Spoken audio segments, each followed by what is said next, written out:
Assalamualaikum warahmatullahi wabarakatuh. Perkenalkan, nama saya Aris Prastio dan kedua rekan saya, Asabella Mirani dan Faikotun Nasiha. Dalam video ini, kami akan menjelaskan mengenai macam-macam toharoh, najis, dan hadas, serta cara mensucikannya. Pembahasan pertama, yakni mengenai pengertian toharoh. Toharoh atau biasa dikenal dengan bersuci, secara etimologi dapat didefinisikan dengan makna bersih serta jernih dari berbagai macam kotoran. Kotoran yang dimaksud di sini adalah kotoran yang terlihat maupun kotoran yang tidak terlihat. Kotoran yang terlihat biasanya dapat berupa najis, sedangkan kotoran yang tidak nampak atau tidak terlihat biasanya dapat berupa penyakit hati. Akan tetapi, dalam pembahasan toharoh ini lebih mengarah pada kotoran yang terlihat seperti najis. Secara terminologi, toharoh atau bersuci adalah menghilangkan najis ataupun hadas, atau juga bisa disebut dengan sebuah aktivitas yang dapat memuat substansi dari kedua hal tersebut, yakni aktivitas untuk membersihkan diri dari najis ataupun membersihkan diri dari hadas, di mana jika seorang muslim telah bersih dari najis dan hadas, maka ia diperbolehkan untuk mengerjakan sholat ataupun ibadah-ibadah yang lainnya. Dari kedua definisi tersebut, maka dapat diambil kesimpulan bahwa toharoh atau bersuci adalah suatu aktivitas ataupun perbuatan yang dilakukan oleh seorang individu muslim dengan menghilangkan najis ataupun membersihkan diri dari hadas agar seseorang tersebut selalu dalam keadaan suci serta untuk dapat melaksanakan suatu ibadah. Selanjutnya adalah macam-macam toharoh. Secara umum, toharoh atau bersuci terbagi menjadi dua macam, yakni bersuci dari hadas dan bersuci dari najis. Yang pertama adalah bersuci dari hadas. Bersuci dari hadas ini dapat dilakukan dengan berwudu untuk menghilangkan hadas kecil, sedangkan untuk menghilangkan hadas besar dapat dilakukan dengan mandi, yakni mandi wajib atau biasa juga disebut dengan mandi besar. Kedua hal tersebut, yakni bersuci dari hadas kecil maupun besar, juga dapat diganti dengan tayamum sebagai suatu keringanan atau rukhsah dengan ketentuan-ketentuan yang sudah ditetapkan. Yang kedua adalah bersuci dari najis. Bersuci dari najis ini dapat dilakukan dengan berbagai macam cara, tergantung dari tingkatan najis tersebut, baik itu najis yang ringan, sedang, maupun yang berat. Selain dari kedua macam toharoh tersebut, yakni bersuci dari hadas dan bersuci dari najis, ada juga pendapat lain yang mengatakan bahwasanya toharoh atau bersuci juga terbagi menjadi dua macam toharoh dalam pembagiannya, yakni toharoh wajib dan toharoh sunnah. Yang pertama adalah toharoh wajib. Toharoh wajib dapat berupa bersuci dari hadas, baik hadas kecil maupun hadas besar. Dan yang kedua adalah toharoh sunnah. Toharoh sunnah ini dapat berupa memperbarui wudhu serta mandi-mandi yang sifatnya sunnah. Mandi yang sifatnya sunnah ini seperti mandi untuk sholat Jumat, mandi untuk sholat hari raya baik hari raya Idul Fitri maupun hari raya Idul Adha, mandi untuk sholat istisqa, mandi untuk sholat gerhana baik gerhana bulan maupun gerhana matahari, dan masih banyak lagi mandi-mandi yang sifatnya adalah sunnah. Pembahasan selanjutnya adalah mengenai sarana yang dapat digunakan untuk bersuci. Yang pertama adalah air. Air yang dimaksud di sini adalah air suci yang menyucikan, yakni air yang berasal dari langit dan air yang sumbernya berasal dari bumi dengan bentuk dan sifat yang tentunya sesuai dengan rupa asli air tersebut.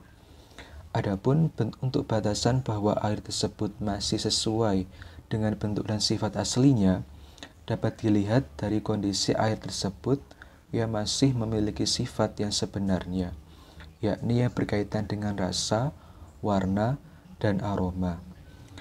Air yang dapat digunakan untuk bersuci tersebut adalah air yang berasal dari sumber, air hujan, air laut, air sungai, air salju, dan air embun. Yang kedua adalah debu. Debu yang dimaksud di sini adalah debu yang tidak bercampur dengan najis atau bisa juga disebut dengan debu yang masih dalam keadaan suci. Biasanya, debu ini dipergunakan untuk melakukan tayamum, untuk menghilangkan hadas kecil seperti berwudu maupun hadas besar seperti mandi wajib. Yang ketiga adalah batu. Batu yang dimaksud di sini adalah batu yang masih dalam keadaan suci, bersegi, dan keras. Dalam bersuci, batu biasanya dipergunakan untuk beristinja, yakni membersihkan area dubur ataupun area kemaluan dari kotoran. Selanjutnya adalah pembahasan mengenai pembagian air yang berkaitan dengan hukumnya. Yang pertama adalah air mutlak. Air mutlak adalah air suci yang menyucikan serta tidak makruh untuk digunakan bersuci. Air mutlak juga dapat didefinisikan sebagai air yang terbebas dari adanya batasan yang bersifat mengikat. Maksud dari batasan yang mengikat ini adalah kata air yang dibatasi dengan penyandaran pada kata lain, seperti air bunga mawar.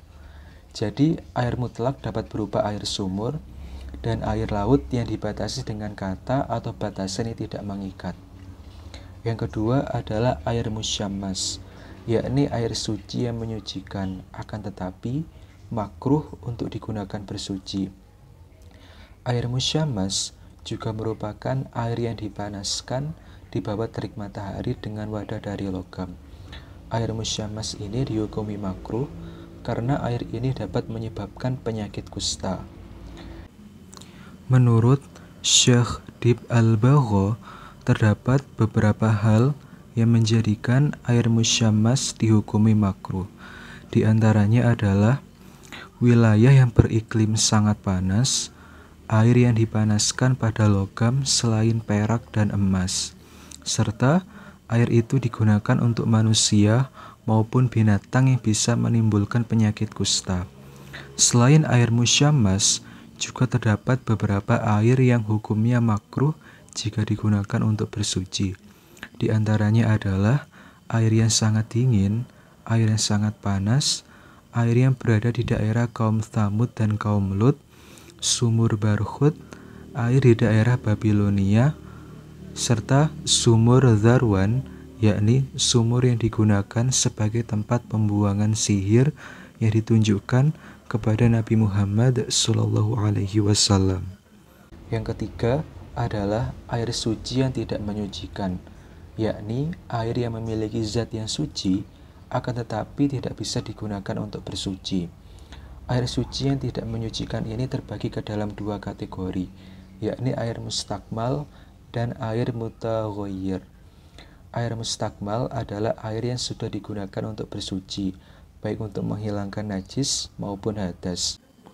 Air dihukumi mustakmal apabila setelah dipergunakan untuk menyucikan badan yang berhadas dan ketika sudah memenuhi beberapa syarat seperti sedikitnya air kurang dari 2 kulah, dipergunakan untuk hal yang wajib, telah terpisahkan dari anggota yang sudah dibasuh, serta tanpa adanya niat untuk mengambil air.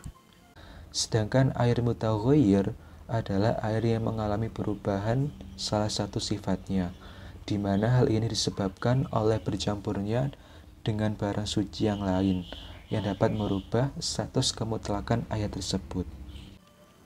Ada beberapa hal dalam perubahan air yang bisa berpengaruh terhadap hilangnya kemutlakan air, yakni air tidak berubah dengan sendirinya, air berubah dengan benda mukhalid atau benda yang bisa melebur dengan air.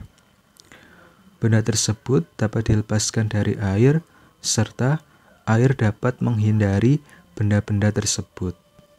Yang keempat adalah air mutanajis, yakni air yang terkena najis, yang tampak atau terlihat, serta volumenya berkurang dari 2 kullah, ataupun volumenya mencapai 2 kullah maupun lebih, dan dengan adanya najis tersebut, dapat merubah salah satu sifat dari air tersebut, baik warna, bau, dan rasa. Sehingga air tersebut tidak lagi disebut dengan air suci yang menyucikan, serta tidak dapat digunakan untuk bersuci. Materi selanjutnya yaitu mengenai hadas dan tata cara mensucikannya. Apa itu hadas? Hadas berasal dari kata dalam bahasa Arab yang memiliki arti sesuatu yang terjadi, sesuatu yang tidak berlaku, ataupun suatu peristiwa. Nah, sedangkan secara istilah, hadas ini dapat diartikan sebagai suatu keadaan tidak suci bagi seseorang sehingga menjadikannya tidak sah dalam melakukan ibadah. Nah, hadas ini dibagi menjadi 2 macam atau 2 jenis. Yang pertama ada hadas besar dan juga hadas kecil. Nah, yang pertama adalah ada hadas kecil, yaitu keadaan seseorang tidak suci dan supaya ia menjadi suci maka ia harus berwudu. Dan apabila tidak ada air maka bisa diganti dengan tayamum. Hal-hal yang menyebabkan seseorang berhadas kecil, nah ada beberapa yang akan dibahas. Jadi hadas kecil ini hadas yang dapat disucikan dengan cara berwudu atau dengan tayamum. Lalu apa penyebab dari hadas ini atau hadas kecil? Yaitu pertama, keluarnya sesuatu dari 2 lubang, yaitu kubul dan dubur. Jadi ketika kita dalam keadaan suci lalu terdapat sesuatu yang keluar dari 2 lubang, yaitu kubul dan dubur, maka itu kita dalam situasi hadas kecil. Nah, itu jika kita ingin melaksanakan suatu ibadah harus bersuci dahulu, yaitu dengan wudu dan tayamum. Kemudian penyebab kedua ada hilang akalnya atau hilangnya akal. Nah, bisa disebabkan mabuk, gila, atau sebab lainnya seperti tertidur.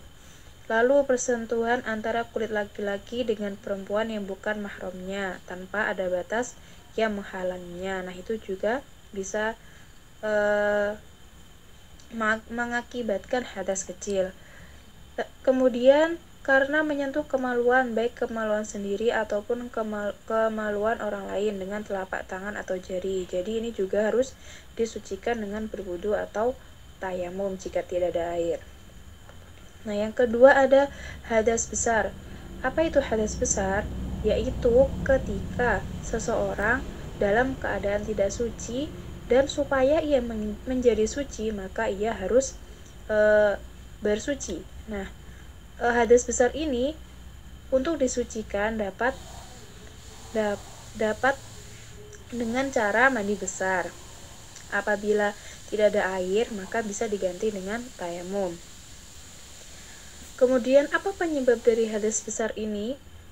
Yang pertama ada bertemunya 2 kelamin laki-laki dengan perempuan, yaitu jima atau bersetubuh, baik keluar mani ataupun tidak. Nah, ini juga dikategorikan sebagai hadas besar. Cara bersucinya harus dengan mandi besar.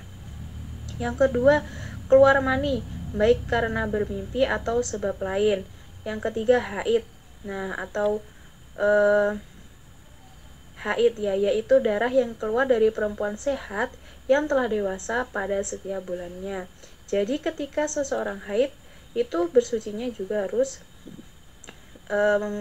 dengan mandi besar karena termasuk hadas besar. Yang selanjutnya nifas. Lalu ada juga wiladah. Nah, ini juga harus disucikan dengan cara mandi besar atau mandi wajib. Terus karena sebabnya dikarenakan meninggal dunia, kecuali yang meninggal dunia dalam perang membela agama Allah, maka ia tidak dimandikan atau dalam keadaan syahid.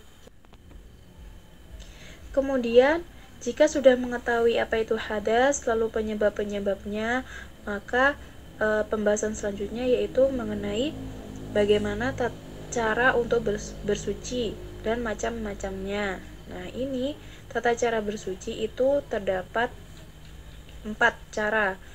Ada wudhu, mandi atau mandi wajib, tayamum, dan juga istinja. Nah, wudhu ini adalah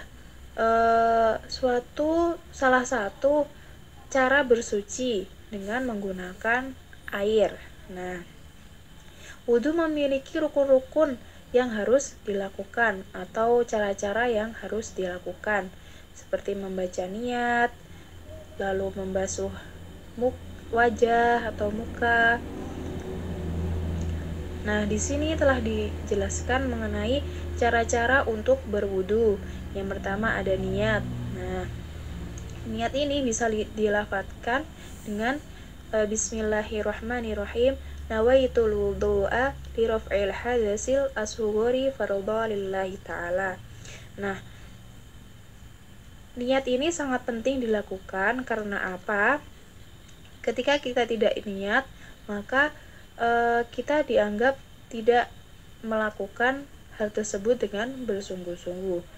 Kemudian ada membasuh kedua telapak tangan. Nah, ini merupakan sunnah wudhu, seperti menyela-nyela jari jemari tangan dan kaki ketika berwudhu. Kemudian ada madmadah atau berkumur-kumur. Ada istinsyak, memasukkan air ke dalam hidung dengan menghirupnya, dan istinsyar, mengeluarkannya atau mengeluarkan air dari hidung. Yang selanjutnya ada membasuh wajah. Membasuh wajah ini merupakan rukun dari wudhu, jadi harus dilakukan ketika kita berwudhu. Yang selanjutnya membasuh kedua tangan sampai siku, mengusap sebagian kepala, membasuh telinga, dan yang terakhir adalah tertib. Nah, kemudian cara untuk bersuci yang nomor 2 adalah dengan mandi.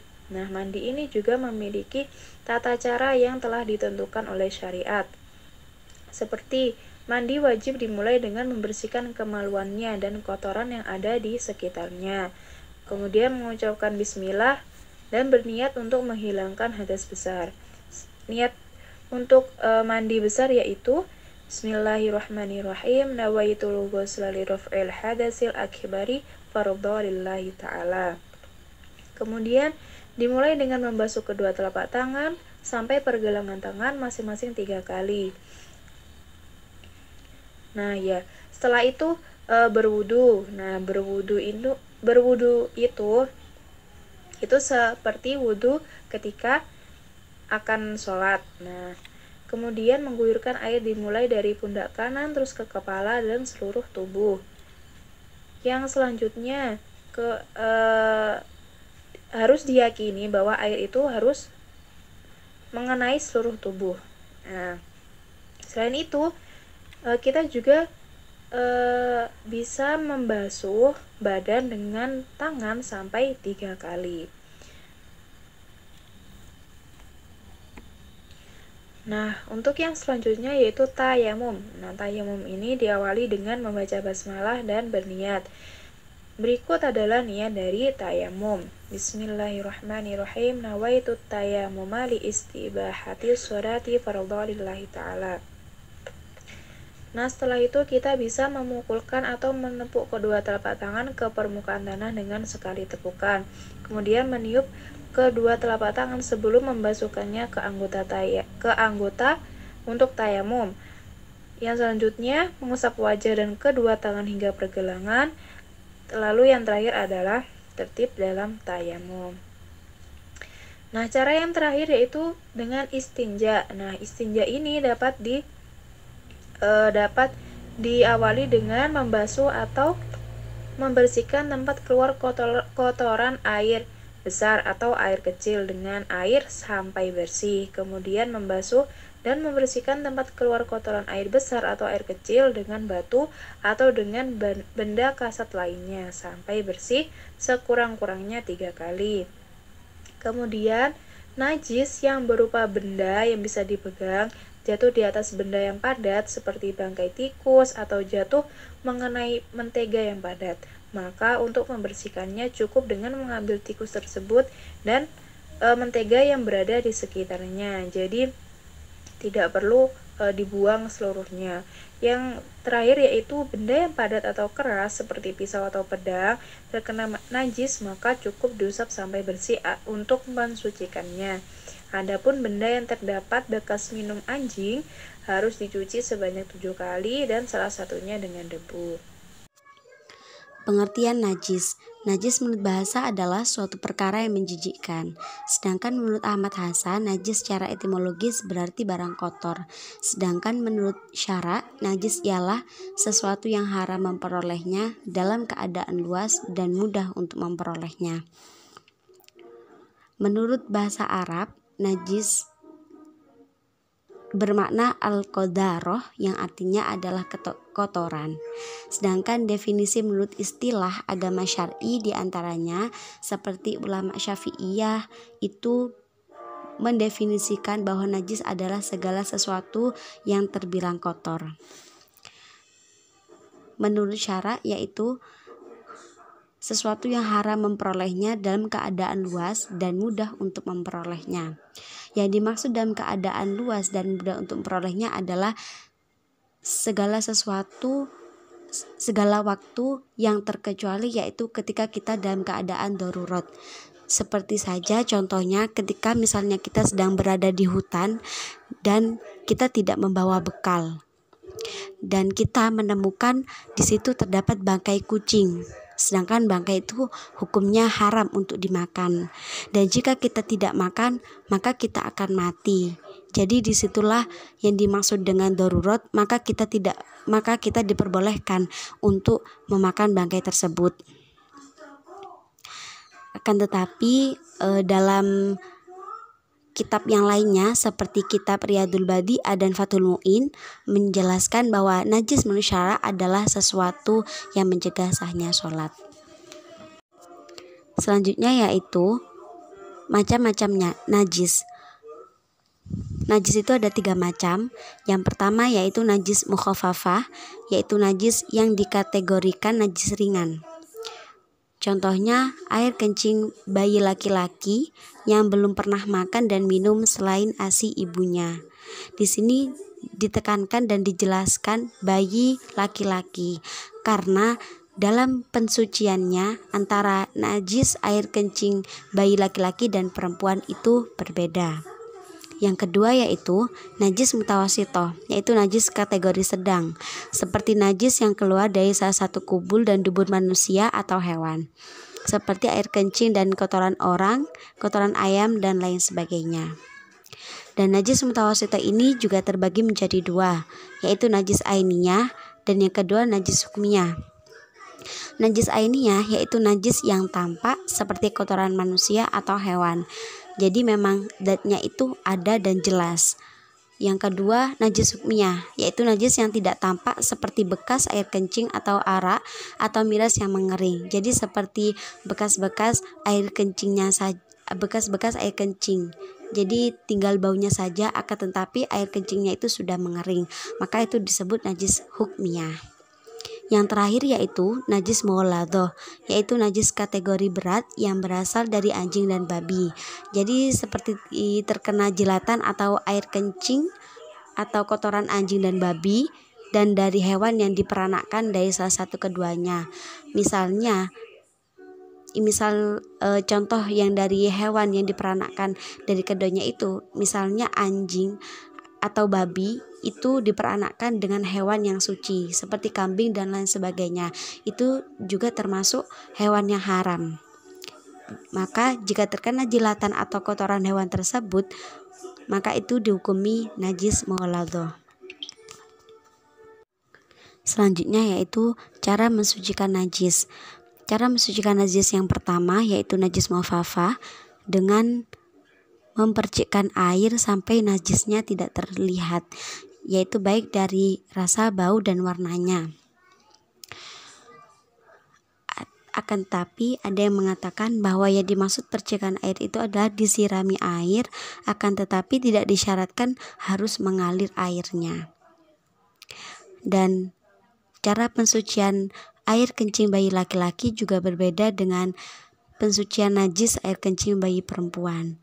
Jika bayi perempuan, maka harus dibasuh atau dialiri dengan air sampai najisnya itu hilang. Yang kedua, cara pensucian najis mutawasitoh, yaitu dengan cara menghilangkan kotorannya terlebih dahulu atau menghilangkan ainiyahnya terlebih dahulu, lalu membasuhnya 3 kali sampai bau, warna, dan rasanya hilang.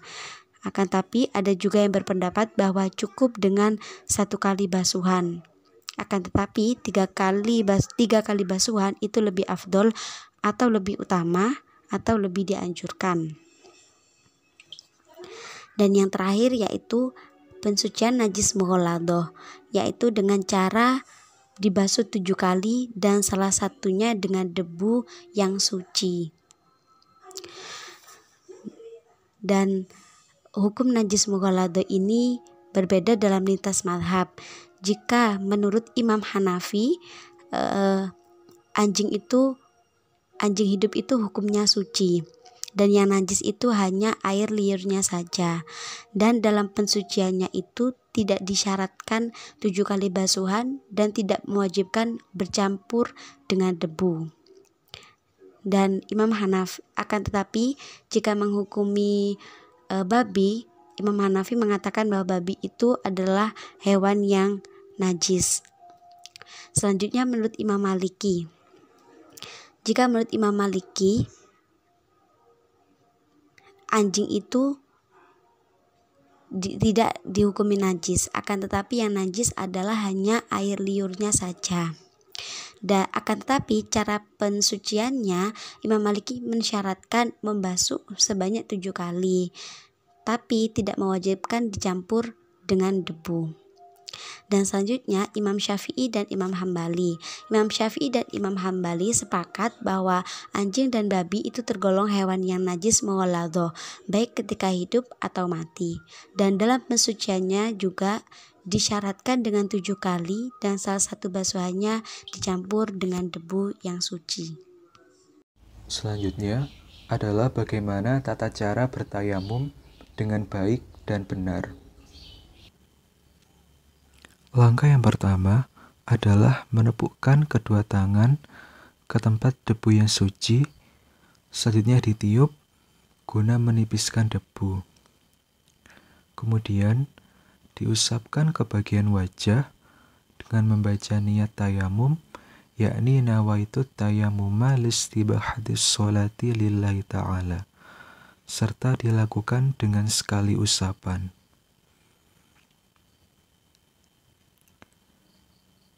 Kemudian langkah yang kedua yakni menepukkan kembali kedua tangan ke debu yang suci. Setelah itu meniupnya kembali untuk menipiskan debu, lalu diusapkan ke kedua tangan hingga siku, di mana tangan kanan diusap dengan tangan kiri, dan begitu juga sebaliknya, tangan kiri diusap dengan menggunakan tangan kanan. Seperti yang sudah dicontohkan tersebut. Dalam melaksanakan tayamum ini harus dilaksanakan secara tertib ataupun berurutan sesuai dengan langkah-langkah bertayamum tadi yang sudah dijelaskan.